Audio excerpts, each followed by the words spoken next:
ফলক উন্মোচনের মধ্য দিয়ে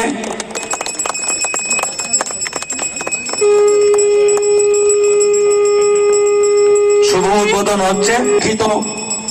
নকশালবাড়ি ব্লকের অন্তর্গত শিলিগুড়ি মহকুমা পরিষদের অন্তর্গত বিভিন্ন এরিয়ায় কাজগুলো হবে, তার ফলক উন্মোচন হচ্ছে।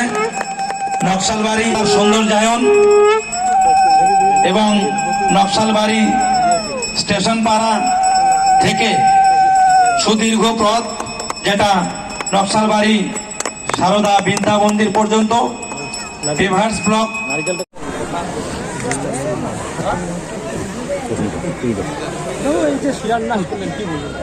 শিলান্যাস করলাম মানে তো কাজ শুরু। শিলান্যাস আবারও বলেছি, যে মাইকে বলেছি যে শিলান্যাস মানে পাথর গাড়া না, শিলান্যাস মানে কাজের শুরু হবে। বিরোধীরা তো উন্নয়ন দেখতে পাচ্ছে না, আপনার কি বলবেন? বললাম একটু আরেকবার। মানে চশমা তাতে হয়নি, ছানি অপারেশন তাতেও হয়নি। এখন একটাই রাস্তা, রাতে শোয়ার সময় 2 ঘন্টা হারপিক চোখে দেওয়া, তাতে যদি চোখ পরিষ্কার। ভোটের আগে এই সব শিলান্যাস কোথাও, আরে আবারও বলছি শিলান্যাস নয়, এটা কাজ শুরু হওয়া। আজকে থেকে কাজ শুরু হলো, অর্থ বরাদ্দ হয়ে গেছে, এজেন্সি কাজ শুরু করে দিল।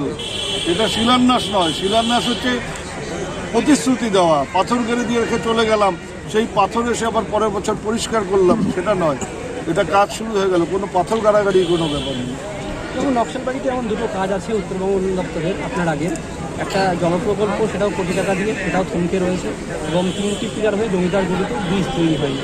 না, ব্রিজের ব্যাপারে আমি জলের ব্যাপারটা জানি না। জল আর এটা এখন তো পিএইচি করছে জলের ব্যাপারগুলো, দেখবে আমরা খোঁজ নেবো আগে কি কেন হয়েছিল, কি ব্যাপার, এটা আমি শুনলাম। একটু চালু করার জন্য ব্যবস্থা নিন।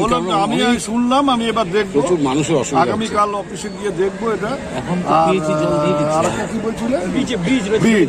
ব্রিজের ব্যাপারেও কিছু কিছু জায়গায় সমস্যা হচ্ছে।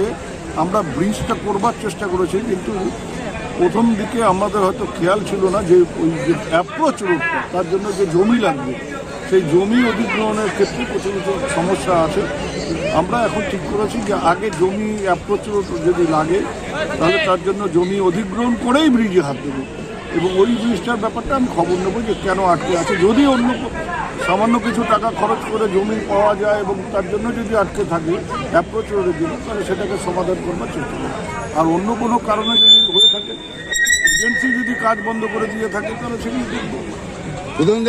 সন্দেশখালী একটু প্রশ্ন করি। আইডিয়াল ন্যাশনাল একাডেমি বালকদের একটি আদর্শ আবাসিক শিক্ষা প্রতিষ্ঠান। এখানে অডিও ভিজুয়াল ও আধুনিক শিক্ষার পাশাপাশি ধর্মীয় শিক্ষা প্রদান করা হয়। সেই সাথে ছাত্রদের সুস্বাস্থ্য বজায় রাখতে মাঝে মাঝে অভিজ্ঞ ডাক্তারদের দ্বারা চেক আপ করানো হয় ও সুষম খাবার প্রদান করা হয়। আপনার সন্তানের সুস্থ, সুন্দর ও উজ্জ্বল ভবিষ্যৎ গড়ে তুলতে চলে আসুন দিনহাটার বাবুপাড়া 2 নম্বর ওয়ার্ডে আইডিয়াল ন্যাশনাল একাডেমি মিশনে, অথবা যোগাযোগ করুন 9800711212 অথবা 9932230750 এই নম্বরে।